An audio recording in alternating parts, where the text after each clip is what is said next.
van chunga pathian hi kan hmu te lai mo a cheu ni jisu kan hmu te lai an ti a cheu ni jisu tharau le pa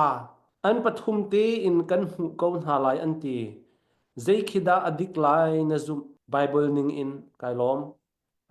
Ata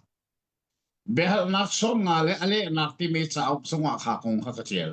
van chunga in zai zat na kan mu te lai ti mi behal nak kha ale nak ka tu na kha sun van chungi a mi zat bakin kan mu lai tia ka le zai cha te chun in pakhat i kan lu ti ka chuka in chunga chun minung zai zat na kan mu kan tia chun chu in chungi arak mi zat bakin kan mu lai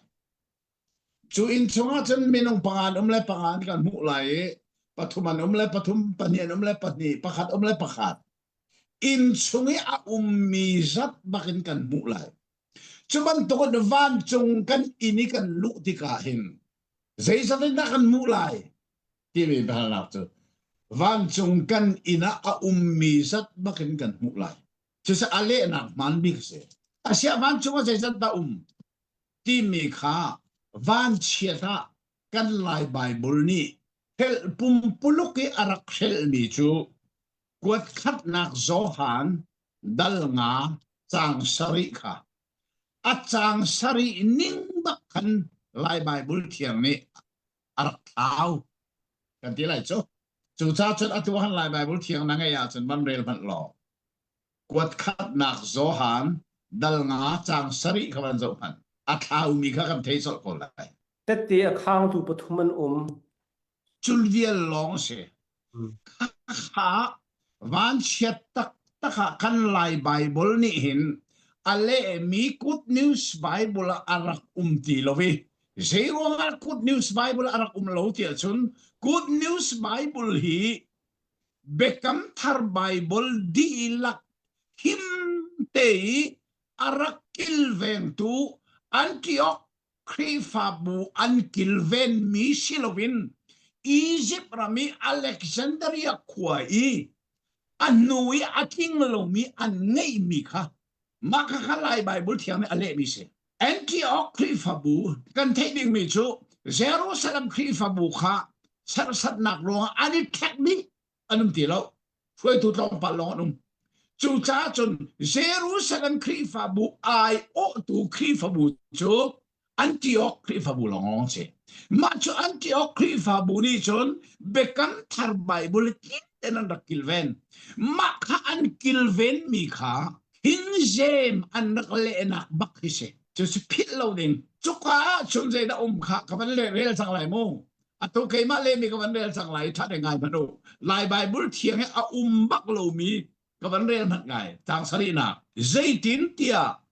vana kin ngal pi tu pathum an pa le bia le thiang kharau an si hi pathum na he pakhat an si chu viel te zalai bible thiang lo kol bible a khana di la kan lai atu ka rel mi kha chu chu se i ruanga te chun ka chim chang kha Antioch ni an kilvin mi bekam thar kha silovin Egypt ram Alexandria kwa aking lo mi an kilvin mi kha lai bible an khale mi sin chu chan atua hin cha ok pakhat ka tel mi dak pc biak sia ma tel mi ka le chu chu je ra si tia zoom thak lo bible hi arak hla mo ti mi cha ok ka tel atwin lai thang are man thok chu ka chan kan lai bible hi zoom arak thak lo ning aram lang tar si chan chu cha hi ka zon kha tu chu hal mi ka van le sang lai mo van kan phak ti ka je ta kan bu lai van ne mi sat bang kan bu lai vana je sat ta hi ka bible la vana kin ngal pi tu pathuman pathuman ti bible la chu sa hau pa bia chu pa ba khaji su ba khaji pa bia le thiam tharawan se chu sa vana a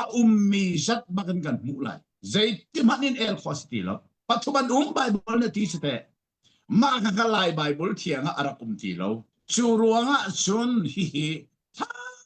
ten kan ro a her tak mi